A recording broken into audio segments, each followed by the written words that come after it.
내년부터 주거급여가 또 한 번 인상된다는 소식은 정말 가뭄의 단비처럼 반가운 소식입니다. 혹시 이 소식을 접하시고, 아니, 주거급여가 오르는데 집주인과 임대차 계약서를 새로 써야 하는 것 아닌지, 그럼 나는 매달 얼마를 더 받을 수 있는지와 같은 여러 가지 궁금증이나 걱정이 머릿속을 스치셨을 수도 있습니다. 하지만 걱정은 잠시 내려놓으셔도 좋습니다. 오늘 이 자리에서 바로 그 모든 궁금증을 시원하게 해소해드리고 2026년 주거급여의 변화를 완벽하게 파헤쳐드리겠습니다.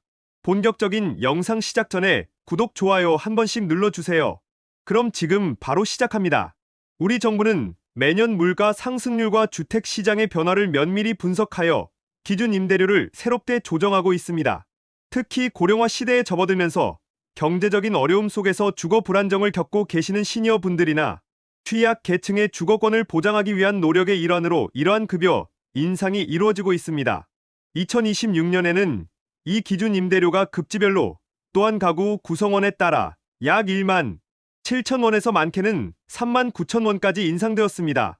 이 인상률은 단순히 숫자가 아니라 주거 비용 때문에 고민이 많으셨던 많은 분들에게 실제적인 도움이 되는 큰 변화가 될 것이라고 말씀드릴 수 있습니다. 특히나 갈수록 어려워지는 경제 상황 속에서 주거 안정을 위한 이러한 정부의 노력은 우리 시니어 세대에게 더욱 큰 의미로 다가옵니다. 이번 인상분은 단순히 주거 급여 금액이 오르는 것을 넘어 삶의 질을 높이고 심리적인 안정감을 가져다주는 중요한 소식이며 우리의 생활에 긍정적인 영향을 미칠 것으로 기대됩니다. 그럼 가장 핵심적인 질문으로 들어가 보겠습니다. 그렇다면 내년에는 얼마나 더 받을 수 있는지, 여러분이 가장 궁금해하실 이 질문에 대해 지금부터 구체적인 예시와 함께 명쾌하게 설명해 드리겠습니다. 본인에게 해당되는 지역과 가구원 수를 잘 확인하시어 정확한 정보를 얻어 가시기 바랍니다. 먼저 1인 가구를 기준으로 지역별 인상 금액을 자세히 살펴보도록 하겠습니다. 많은 시니어 가구들이 1인 가구로 생활하고 계시기에 이 정보가 특히 중요하게 느껴지실 것이라고 생각합니다. 예를 들어 우리나라에서 가장 주거비 부담이 크다고 알려진 1급지, 즉 서울에 사시는 1인 가구의 경우를 살펴보겠습니다. 2026년에는 주거급여로 최대 36만 9천 원까지 받으실 수 있게 됩니다. 이는 2025년 기준인 35만 2천 원에서 약 1만 7천 원이 늘어난 금액인데요. 매달 1만 원이 넘는 금액이 더 지급된다는 것은 작은 생활비 하나라도 소중한 우리 시니어분들에게는 정말 큰 도움이 될 수 있는 금액입니다.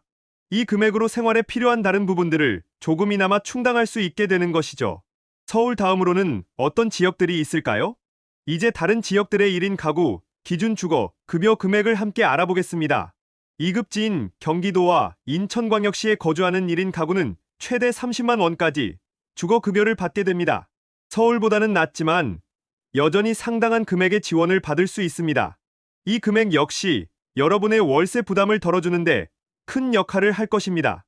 3급지에는 광역시와 세종시 그리고 수도권 외의 특례시들이 포함됩니다. 이 지역에 거주하는 1인 가구는 최대 24만 7천 원까지 지원받으실 수 있습니다. 대도시 인근이나 주요 지방 도시에서도 안정적인 주거를 유지하는 데 도움이 될 것입니다. 마지막으로 4급지는 위의 지역들을 제외한 그 외의 모든 지역을 포함합니다. 4급지에 거주하는 1인 가구는 최대 21만 2천 원이 지급됩니다. 비록 금액 자체는 다른 급지보다 적게 느껴질 수 있지만 지역별 주거 비용을 고려하면 결코 작은 도움이 아닙니다. 이처럼 여러분이 거주하시는 지역에 따라 주거급여 지원 금액에는 차이가 있습니다.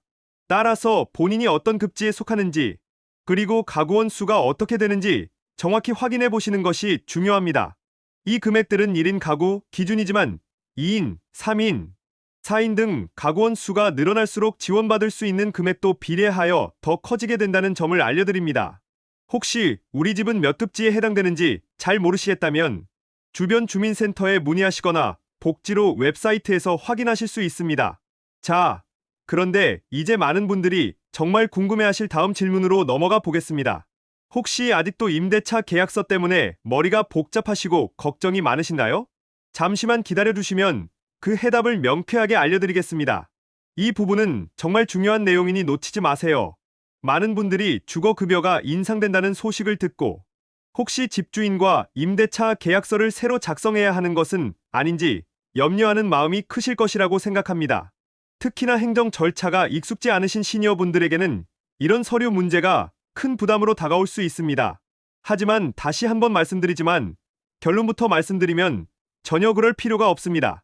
마음 편히 안심하고 계셔도 좋습니다. 여러분의 걱정을 덜어드리기 위해 자세히 설명해 드리겠습니다. 주거급여는 새로운 계약서나 추가적인 서류 작업을 요구하지 않습니다.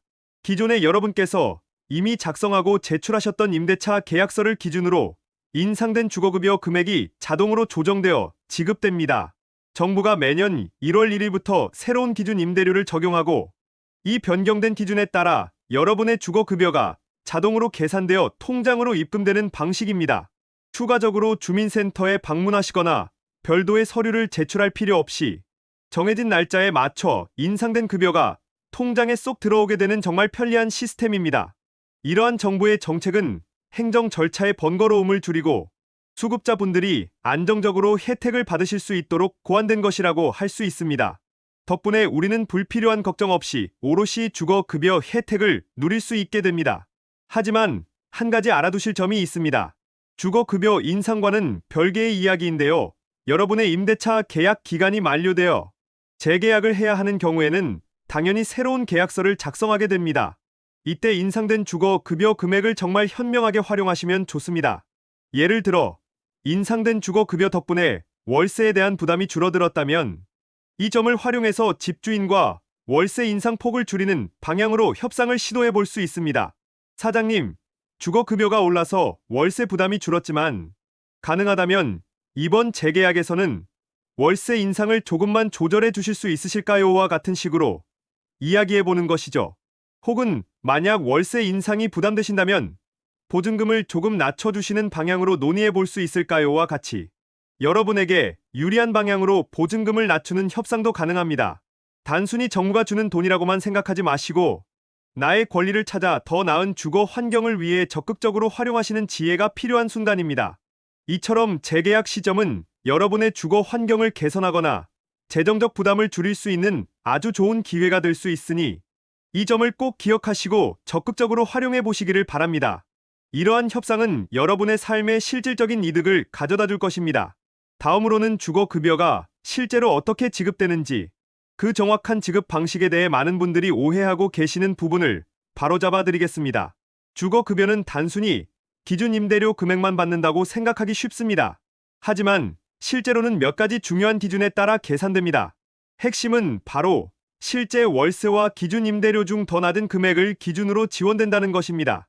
이 원칙을 이해하시는 것이 주거급여를 현명하게 활용하는 첫걸음입니다.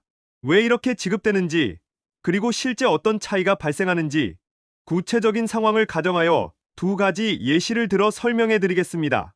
첫 번째 예시는 실제 월세가 기준 임대료보다 낮은 경우입니다. 만약 서울에 거주하는 1인 가구의 2026년 기준 임대료가 최대 36만 9천 원이라고 가정해 보겠습니다.